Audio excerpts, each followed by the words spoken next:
Hi everyone, this is Yash, and I welcome you to the Talent Talks, an initiative by the Talent Tribe powered by SuperBeings. The Talent Tribe is a community of talent management leaders taking talent management forward, and SuperBeings is a full suite performance management and employee engagement platform. We are very excited today because this is the very first edition of the Talent Talks.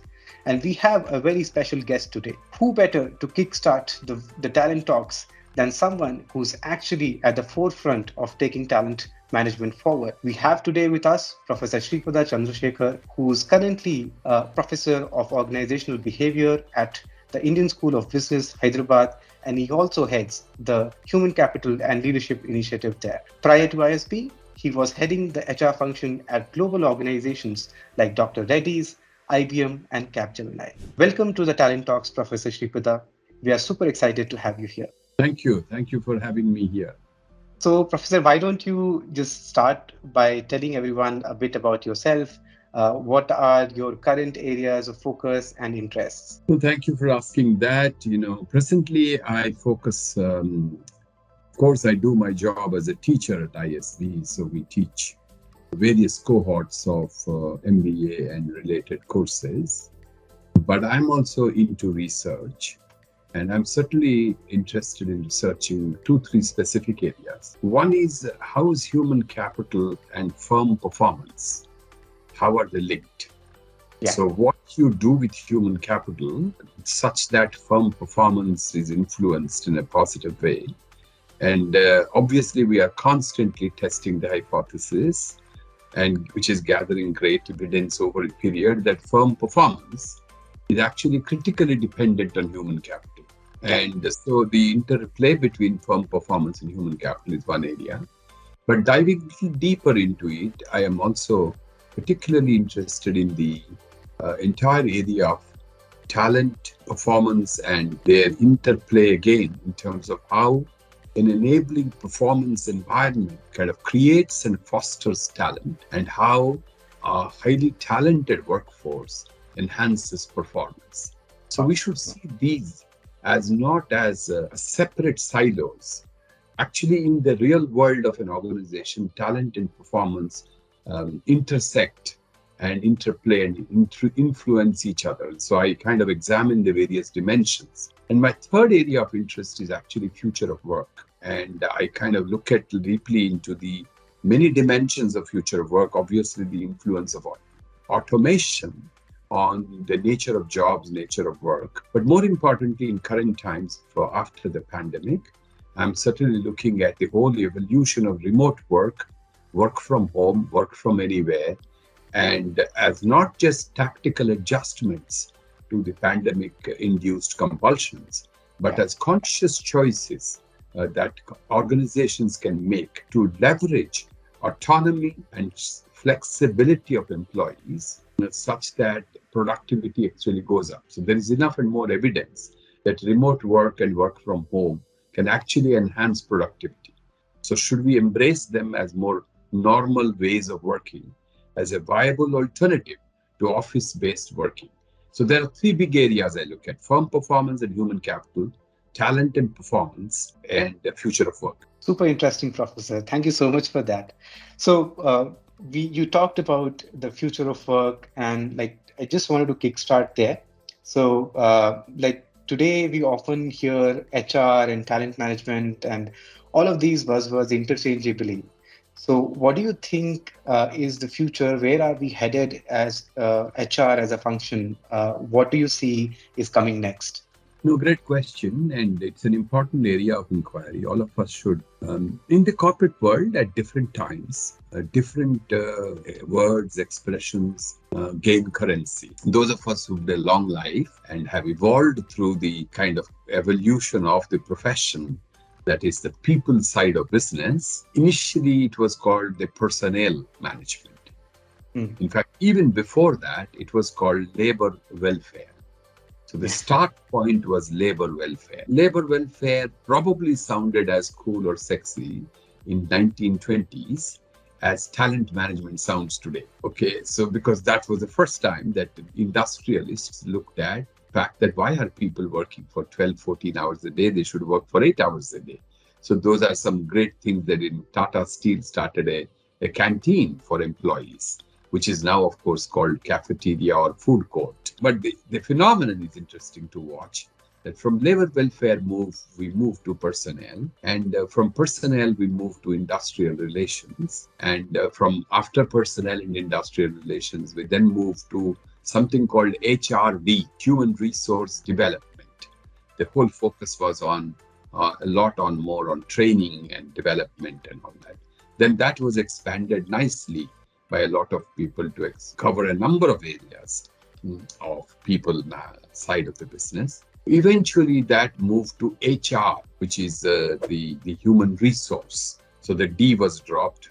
Everybody talked about HR, and then HR is getting increasingly replaced by the word talent. Okay, and so this so far this has been the journey of the profession, if you like, over last 50 years or so. The changes in these expressions are only a way of communicating a renewed focus, a renewed interest. In the real world, there has not been much of a discriminate understanding between what is talent and what is HR and all that. But if you step back for a minute, I think the way the practitioners are looking at it is all people are HR, but some people are talent. That's a powerful thought. Yeah. This is a way of looking at it. So there are companies where there is an HR department, and within that, there is a talent management function or a subsystem. There are others who are looking at all HR as talent. Okay. And even in the academic world, we have both an inclusive school and a differentiated school. A differentiated school believes that actually people are different, that all people are not talented. Only some people are talented. And there are others who believe that everyone has some talent. I would going forward in some strange way, because going forward at the workplace, people will not be contrasted only with other people, but people will also be contrasted with their other co-workers who happen to be robots. So in that world, probably we will make less differences between people, because now we will have a new enemy who could be as good as us, which is the robot. So to your question, what do I see the future? The future is what I would call a rather thin difference between talent and HR would probably disappear. And we would either choose the word HR to cover talent, or use the word talent to cover the whole of all the people in a company. And I would rather say that talent is all the people in the company, because all the people in the company have talent. Great, Professor. This is very interesting. And one of the points you brought up here kind of threw me off a bit, because I was going to ask you a question around talent acquisition per se, which today probably forms one of the most important aspects. Managing talent in the organization also is probably one of the hardest parts today, given the talent market, the way it has evolved, and the great resignation we are seeing. I just was wondering, how would you go about acquiring robotic talent down the line? But maybe we can think about that some years down the line. Maybe today, would love to understand about you. What is it that organizations can do differently to acquire and the best talent out there, and kind of fulfill the needs of their organizations? So talent acquisition, whether the workforce includes robots or otherwise, will continue to be an important focus area for people who manage the workforce of an organization. And talent acquisition will only be harder going day, right? Because talent is hard to find. People have choices. The employment is only one way of living. You are not an employee, for example. So if I have to hire you, I can't hire you because you chose not to be hired. So you must understand that talent has choice, and therefore employers have to make additional efforts to be relevant. So the first start point, there are many, these are very well-known aspects, but let me cover a few very close to your question. What makes talent acquisition better, more impactful, more effective for companies? Our mind first should go to whatever is called competencies and skills. So talent is not one, omnibus thing. Talent has specific aspects to it. So talent in marketing is different from talent in Sales and talent is different from artificial intelligence. So we need to first decide a company must have some method by which it should be able to granularly understand its talent requirements. And one of the ways to granularly understand your talent requirements is to take your job roles, and look at what kind of skills and competencies do you want to see in them. Yeah. And this is an important aspect. And skills and competencies are not just behavioral competencies or functional competencies, but a combination of that as applicable to each role based on its own importance in the organization or the expectation. Once you have a set of job roles and competencies, I guess you need to develop an employee value proposition. You need to have, why should people join? I think you should be able to answer that question well. What is it that I do in my company differently from other companies? What can I assure you? Because employment is a contract. If you give something to me, I give something in return to you. So I must be able to define a value proposition that is compelling, that is differentiated, and that is attractive. Once that is done, I guess along with the value proposition, you need to create an employer brand kind of initiative where you need to think about, how would I be known? What is my reputation? What can I be seen as? And if you do not build it anyway, then your employees will build it for you in Glassdoor. In a socially crowded world where crowdsourcing of reputation is happening constantly, the likes on Facebook and the followers on Instagram define who you are. You need to understand, how do you make yourself present and what do you communicate?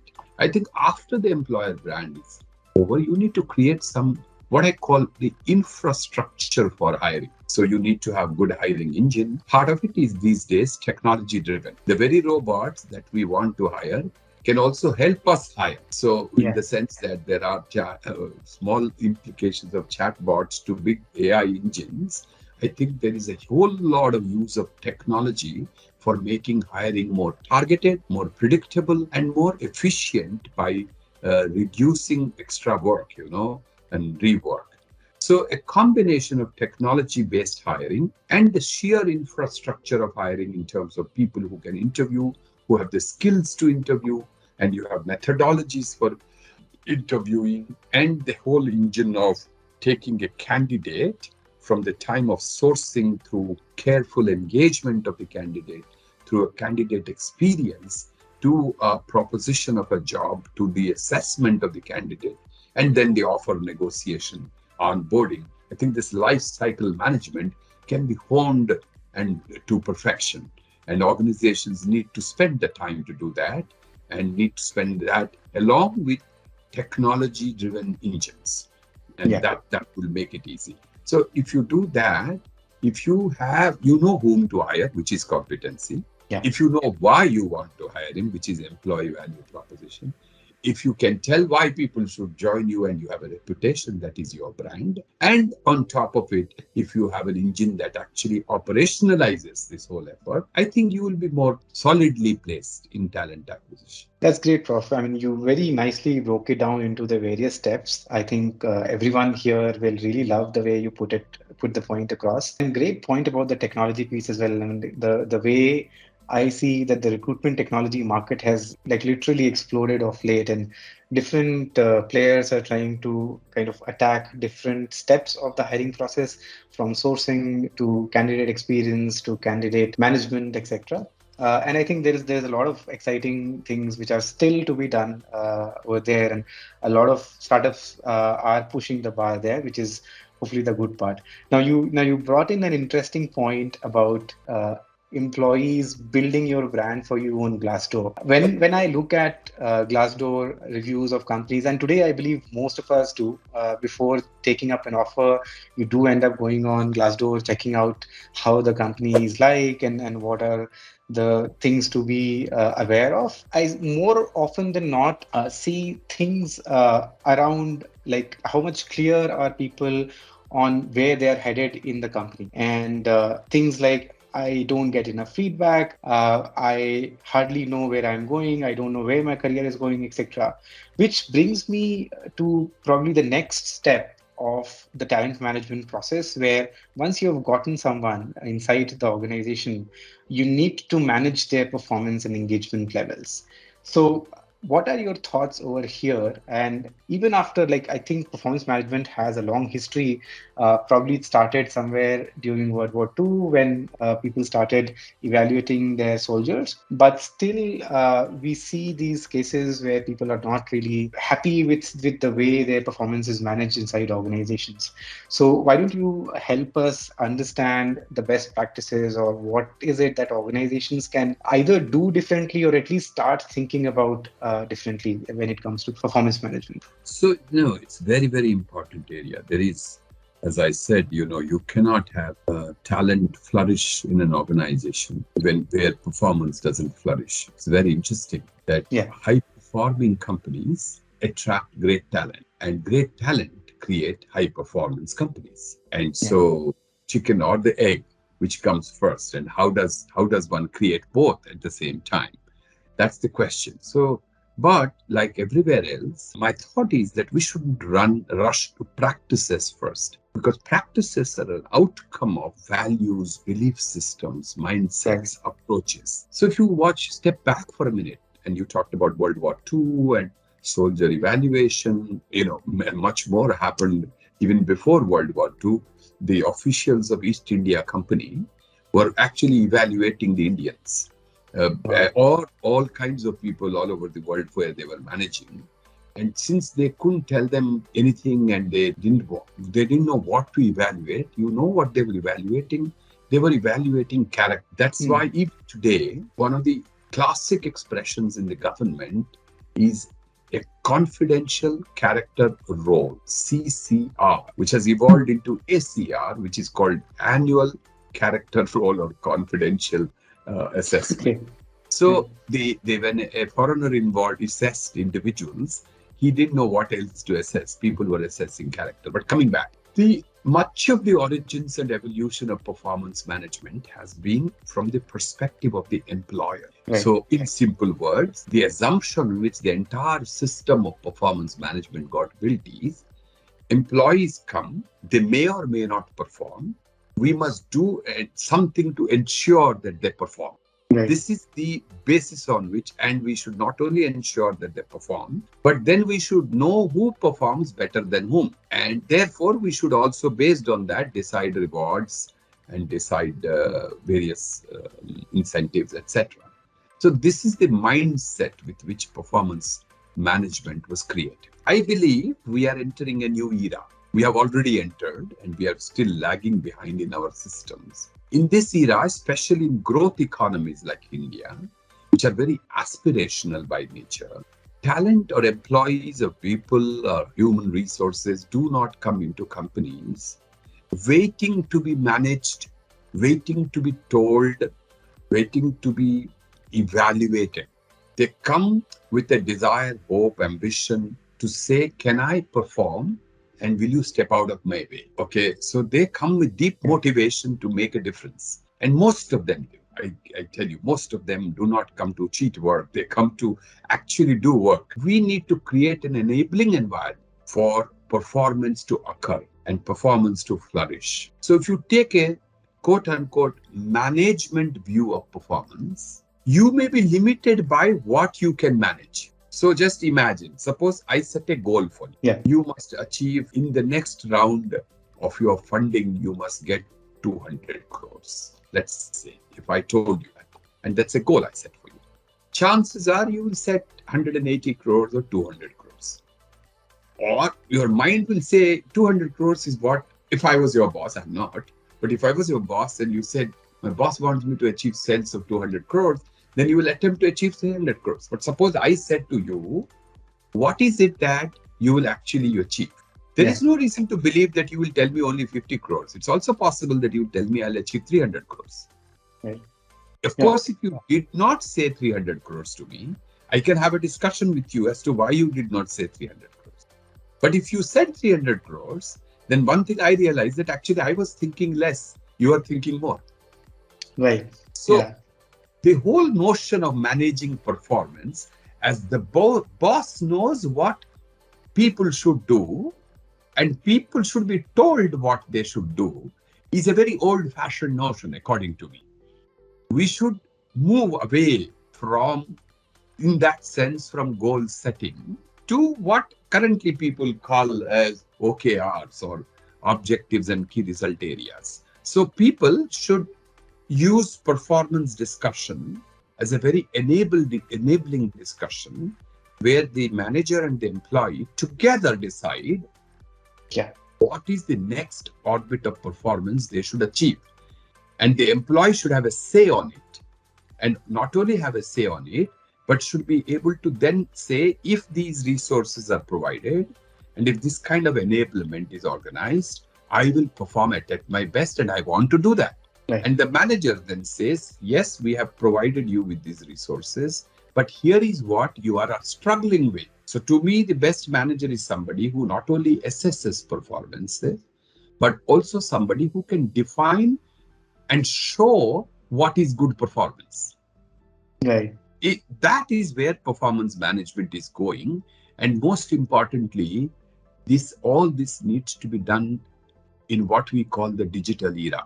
Therefore, the old-fashioned systems of getting people together in a conference room once in a year, manager trying to call him into his room and in an intimidating manner and saying, tell me, what have you done?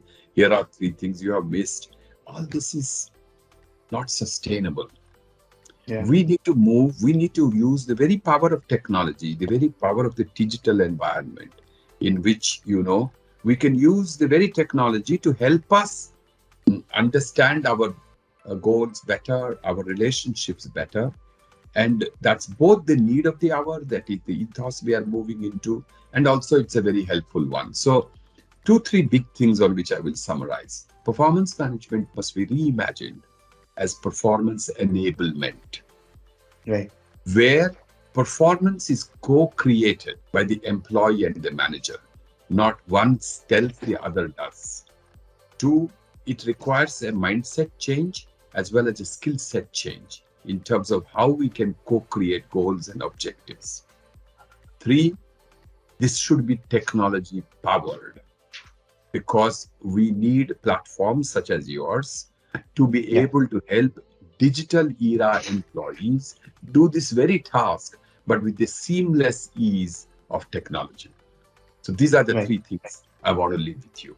That's a great thought, Professor. So you briefly mentioned about enabling performance and like this whole once a year in a room feedback doesn't really work anymore. And I think this is what we are also seeing at least our places and places we know of. Now, what role do you think feedback plays in this whole enabling function? Like, is feedback an enabling function? How can we make feedback an enabling function in the whole performance? Now I'm wary of calling it management, but for the lack of a better word, in the whole performance management paradigm. So we have to have a caveat here. So all feedback is not enabling. And so feedback, as we use, comes in many shapes. Only in some shapes in the hands of capable people who have the training, the skills, and the professionalism to construct and deliver feedback, and those who have the readiness and the maturity to receive feedback.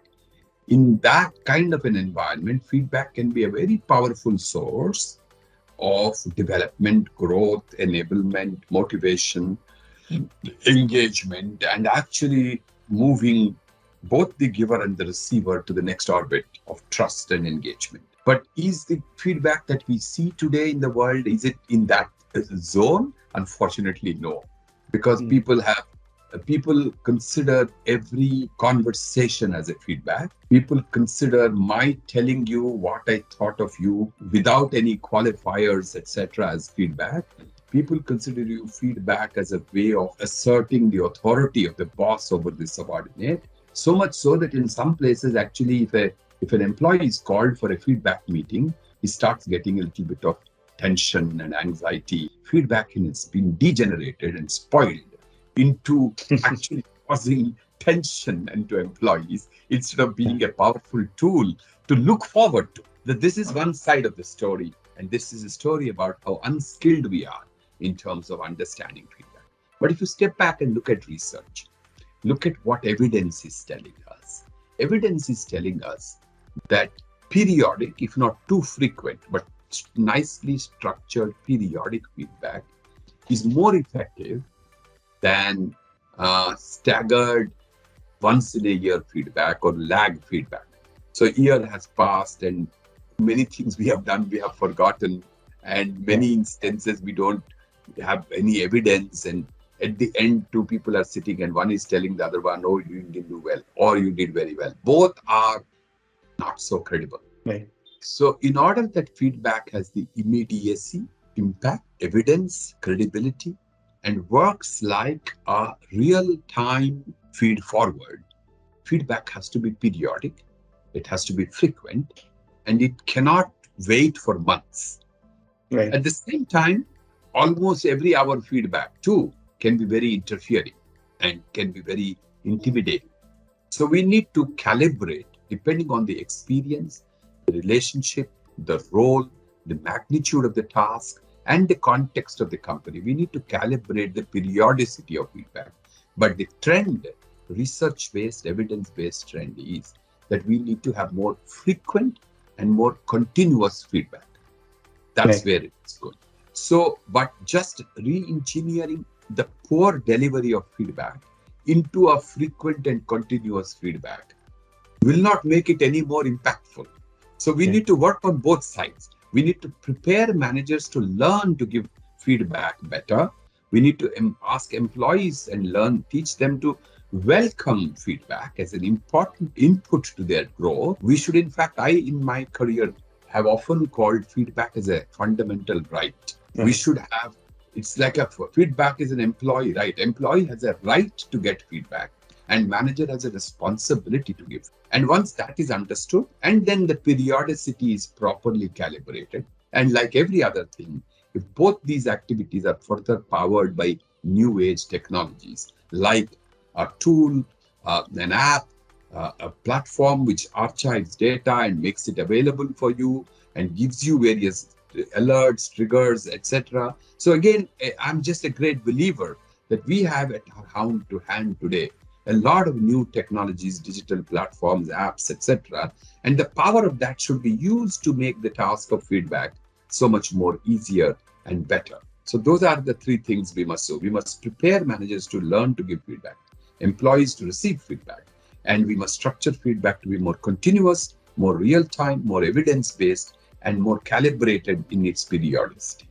And we must fuel that or support that with technology. Great, Professor. I think this leads us really well into probably the last segment I wanted to talk about, which was around employee development. But before we get there, since you talked briefly, or in fact, you talked a lot about preparing managers to give better feedback and get better at feedback, and probably that is the missing link which a lot of managers, specifically, I believe managers who are managing teams for the first time, struggle with. So do you think that development should be looked at least for the managers, from the lens of how can we make them better at enabling their teams and kind of helping them achieve their best? So what are your thoughts on that, Professor?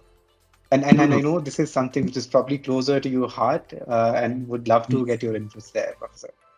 It is very close to my heart because I have lived a lifetime suffering, a great confusion, which I have not understood why it prevails so strongly.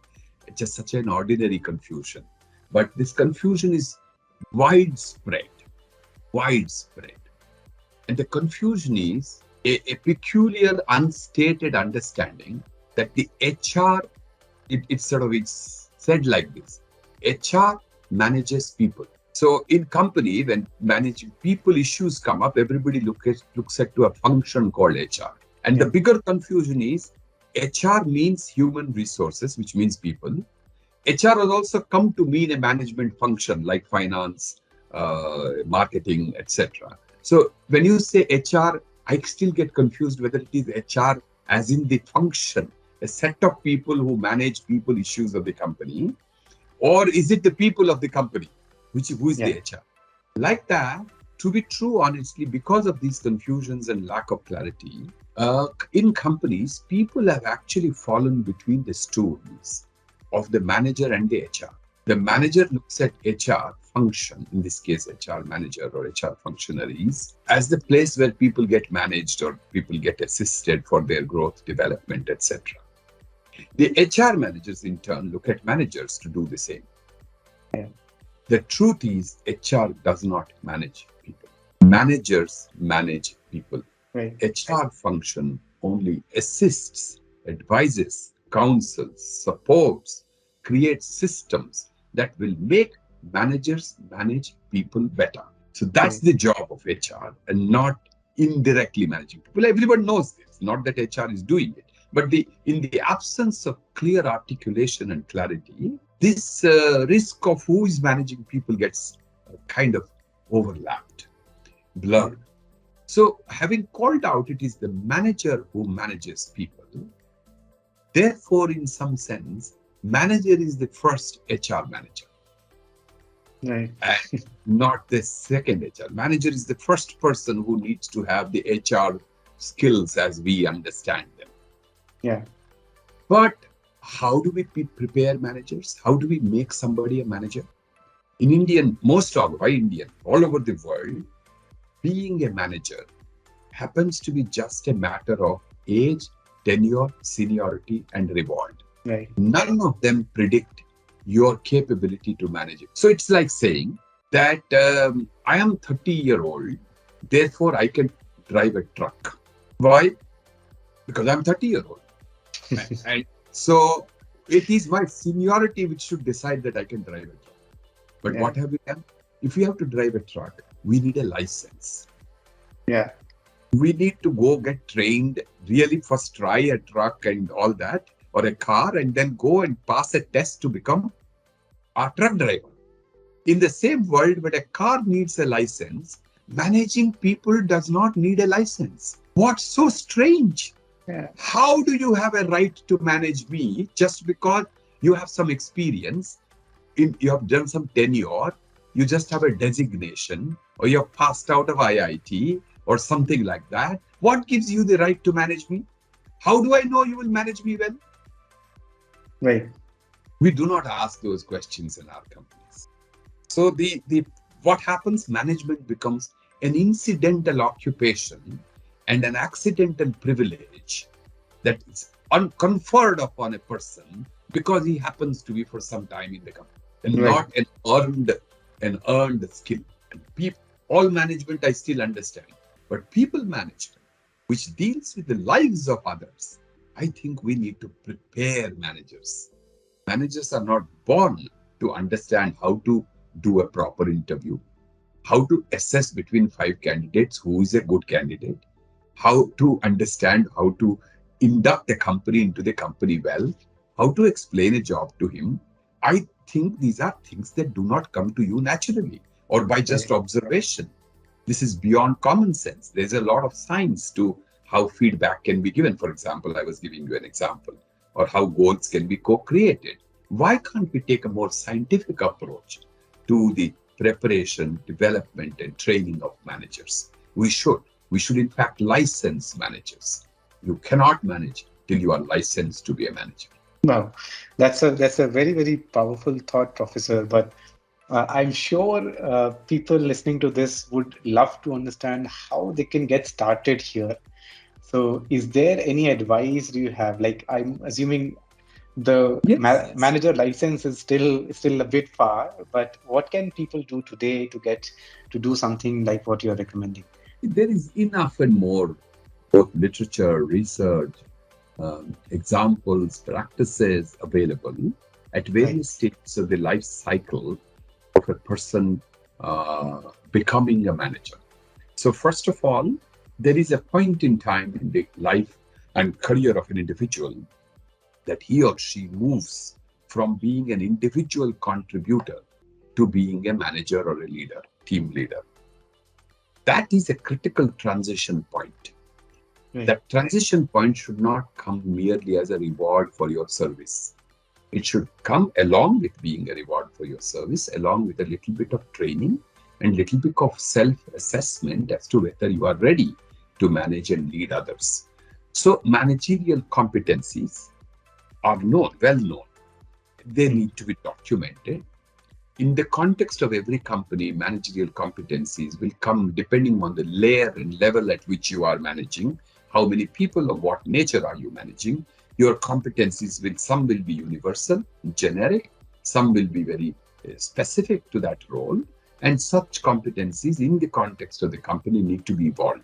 Once they are defined, managers, the aspiring managers, the people who are individual contributors who want to become managers, they should then be trained, educated, tried, piloted before they become managers. Honestly, it is possible to do those things.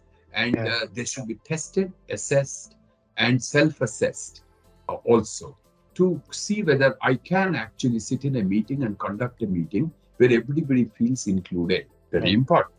Can I articulate clearly what is the plan and strategy of my team and my organization to my colleagues? Can I sit in an interview and actually assess whether the other person is a good coder or a good marketeer or a brand manager? So we need to look at that. We need to then identify specific skills that managers need to possess. We need to provide education. We need to provide training. We need to provide assessment. We need to provide feedback. And we need to provide a self-service type of a framework. And again, to use my favorite, which is, this is where technology has enabled us to do things that we couldn't have done easily in the organizations earlier. So now with the ease of anywhere, anytime learning, having an app on your mobile phone, let's say something like the platform you are building, some platform like that comes in, and then I go into my platform with my unique user ID password and say, I'm an aspiring manager. What do I need to learn? You will present me a library. You will present me the best in class manager of my company. You will present me what are the 5 competencies with the best manager is excelling. You will present to me what are the 3 things I should do as a manager.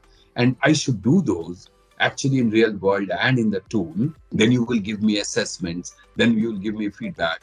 Then they will be supported by the real world. So if we can have such a structured approach where the power of digital platforms and real world interventions continuously work with people in preparing them to be managers, and people take this whole task very seriously, then obviously the first steps are all visible. It's not as though it's a known roadmap. We just don't take it, is my point. No, this is, I think, fairly, I think it's a very, very deep subject, Professor. And I believe it makes a very good subject for a future conversation when we get there. But I think this is really helpful for organizations to start at least thinking about that. How can we prepare our managers to get better at giving feedback? How can we use technology to the best possible way to enable them to get better at giving feedback? Because end of the day, feedback not only enhances performance, I believe it also kind of helps develop your people, because the right kind of feedback is what will push people towards getting better at what they do. And I think that solves these 2 purposes. So I think this is really helpful, Professor. We have covered a fair bit in the conversation today, starting from what is the future of HR and talent management, to talent acquisition, to performance management, to talent development. Before we close this call, Professor, today, wanted you to briefly touch upon employee engagement and how does that impact the organization as a whole? And does it? And we've been hearing about employee engagement for a long while. Does it make sense for organizations to take it seriously? And if yes, what is it that they can do? No, it has to be taken seriously. And there is more and more research and evidence that engaged employees stay longer, contribute more, and productive. Clearly, engagement is a predictor of a lot of good organizational outcomes. But the biggest confusion, again, is that we have abused the word engagement. Collectively, as I look at Indian corporate sector, engagement has increasingly got deteriorated to mean entertainment.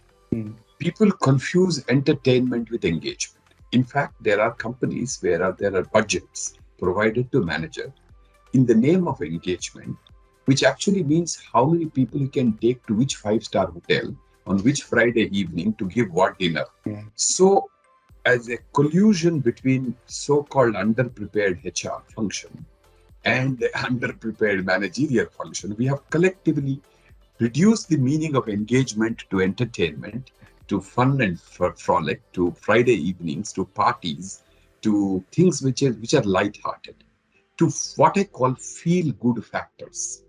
Right. While they are required, I'm not saying companies should not have feel-good factors, but to believe that by having additional cherries on the little cake in once in a while in the gourmet food court, you will engage employees, it's a very naive belief. Yeah. Okay, engagement doesn't come from Friday parties. It doesn't come from off-site retreats. It comes from the serious investment that the organization and its managers make in the employees' most important need, which is career and development. Employees feel that their managers care for their career and they care for their growth. They care for their learning. They care for their skills. And they actually care for them as human beings, for their feelings, emotions, and difficulties. That is when you will feel engaged in a company. Our understanding of engagement needs to be refined to include what should be more serious pursuits of managers with their employees in a more candid, more responsible manner, and with real attention to employees. So Right. employee engagement is important. We need to redefine the agenda of employment. Managers having the ability to understand career roadmaps and career aspirations of employees, positioning and directing them in the right direction, supporting and creating scaffolding for employees to grow, and helping employees pass through the emotions and the travails of work, as they say, is Yeah. the big requisite. And all that can be done. It can be done. Again, it can be done in the new era far more through technology than ever before. So we should look at engagement and we should define it properly and measure it properly with the right outcomes. Then clearly it will be a great pillar for organizational success. Disengaged employees are a liability. Right, right. Thank you, Prof. I think one of the key takeaways for me, at least from what you spoke about, is that engagement is mostly the responsibility of the managers and not the HR function as Sure. No. we know of it today. And I think that is the disconnect which is existing in a lot of organizations today. I think managers not only should be prepared for managing performance, but they should also be prepared for managing their team's engagement levels. And as you said, having those serious conversations around the team members, career aspirations, needs, etc. I think those are super critical in today's world. So thank you, Prof. I think this brings us to a close about what I wanted to cover today. But before we go, because we wanted to cover this topic of how do we take talent management forward. This is our first talent talk on that theme. Would love to close by asking this question to you: that what do you think should be the top 3 priorities of the HR function going forward into the next few years? Yeah. No, such a question always catches me underprepared because the truth is that, no, I'll tell you why. Because no two companies, no two HR functions, or the same company at all stages of its growth and life cycle can have the same 3 priorities. Okay. So therefore, to give a universal list of 3 priorities to a startup versus a Tata Steel are very, very different and not something that we should dare to do. So the real thing to do is that let's try to see if we can simplify priorities of HR. So creating an environment where employees feel valued, because managers do the right things Yeah. continues to be the first priority of HR. I'm simplifying it. Creating an environment where employees feel valued and cared for because managers do the right things with employees continues to be the most important universal priority of the HR function. The function is an employee function Yeah. for developing, growing employees. But at various times, various things take a special urgency or a special priority. Right now, in most companies, there are two, three things that need our attention in addition to everything. So when we say something is priority, it doesn't mean that you have to stop everything. You have to stop what you are doing. You have to do what you are doing. You continue to do your hiring, your performance management, whatever you do. But I think all HR functions should start looking at two, three things differently and better. Number one is this whole digital transformation. We are clearly entering into a digital world.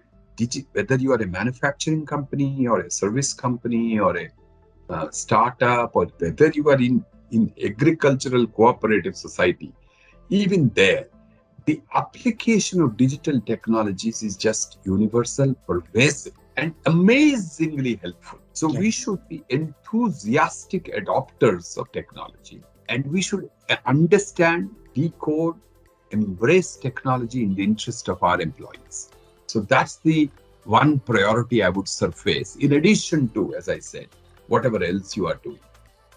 So technology champions in some sense, Two is that we clearly have a whole new talent ecosystem. And that talent ecosystem is not the old career-seeking employee who joined you as a management trainee hoping to retire as a chairman. That's gone. That the world is dead and gone. Yeah. So now it is a very transient relationship between the employer and the employee. The gig worker, the freelancer, the job sharing, the number of things that are happening, the great resignation, etc., to which you alluded.